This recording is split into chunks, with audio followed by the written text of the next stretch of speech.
Nega? Koreyalik ayollarda tonal krem deyarli bilinmaydi.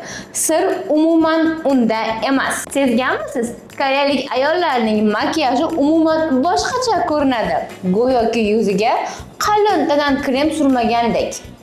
Balki shunchaki tabiatdan mukammal teriga ega odamdek ko'rinadi. Ko'pchilik siri qimmatbaho kushonda deb o'ylashadi.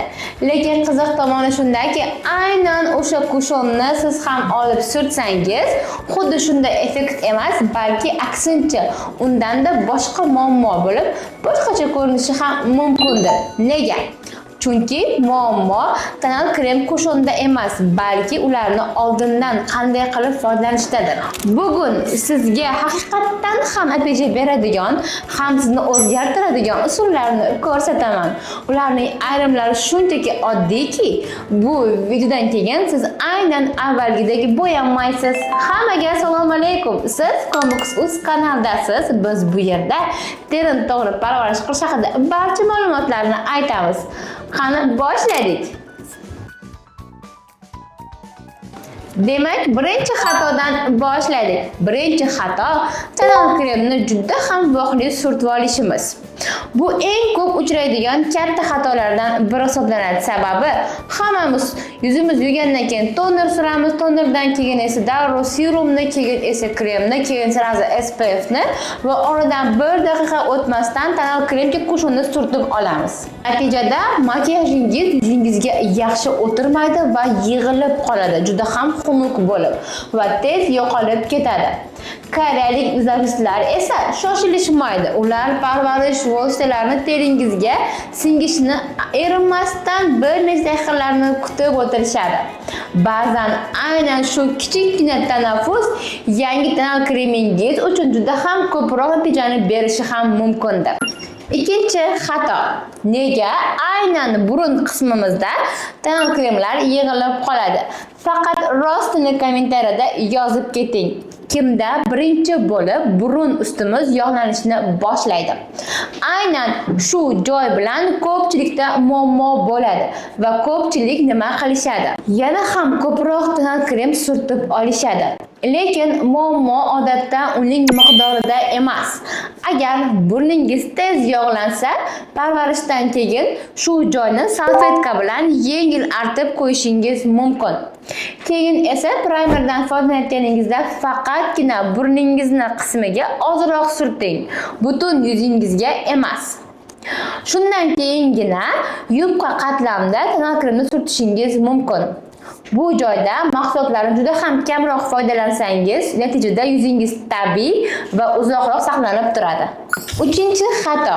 Ular butun yuzni polni yopishga harakat qilishmaydi. Asosiy farq mana shu yerda. Biz ko'pincha butun yuz qismimizga qalin qatlam qilib tonal kremlarni surtib olamiz. Hatto terimiz yaxshi ko'rinadigan joylarga ham surtamiz. Koreys usuli esa umuman boshqacha.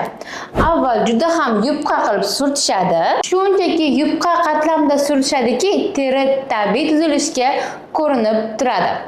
Keyin esa faqatgina kerakli joylarga surib korreksiya qilib olishadi. Shu sababli ularni surgan tonal kremlari niqob bo'lib, maska bo'lib yig'ilib qolmaydi. Qaytanga tabiiy holatda ko'rinib turadi. To'rtinchi xato. Mist.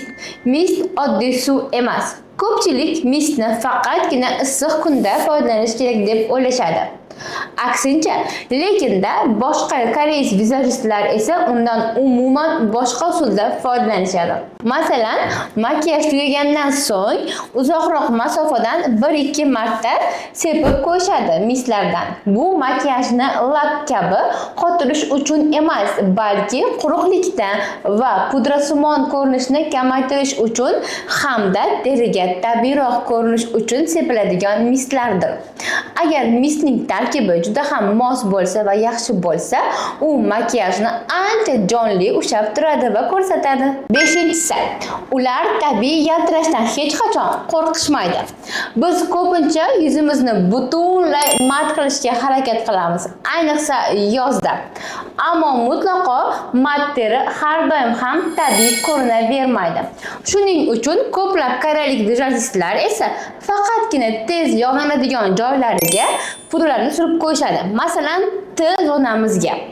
Qolgan joylarini esa teri tabiiy yaltirashcha saqlanib qoldirishadi. 6-si, makiyajni yangi qatlam bilan yangilashmaydi. Bu meni eng yoqtirgan usullarimdan biri. Tasavvur qiling, 5 soat o'tdi va makiyajingiz biroz buzildi. Ko'pchilik nima qiladi? Yana tana kremni ustidan suradi. Natijada makiyajingiz yanada ham og'irlashadi va yig'ilib qoladi. Yaxshisi, avval ortiqcha yog'ni matlashtiruvchi salfetkalar bilan olib tashlang. Keyin esa kerakli bo'lgan joylaringizga, demak muammosi bor joylarga oz miqdorda yengil surtib qo'llashingiz mumkin.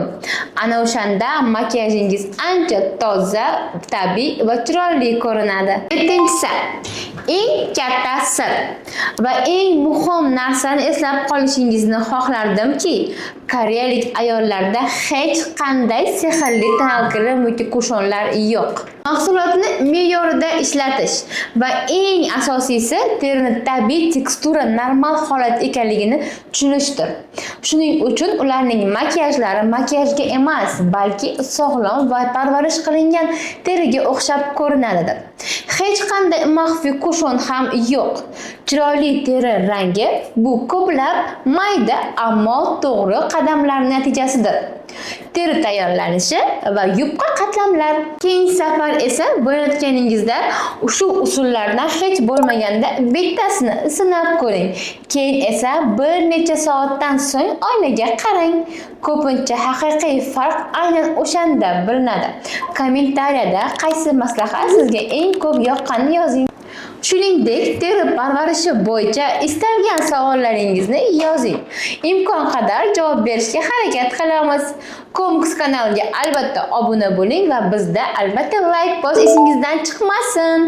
Bu yerda biz shunchaki chiroyli kosmetika ko'rsatmaymiz, balki nima uchun ayrim usullar ishlashi, boshqalar esa ishlamasligini ham tushuntirib o'tamiz. Siz navbatdagi kosmetikalar sotib olish o'rniga haqiqatan ham sizga chiroyli natijaga erisha oladigan ma'lumotlarga ega bo'lasiz. Keyingi videoda ko'rishguncha, xayr!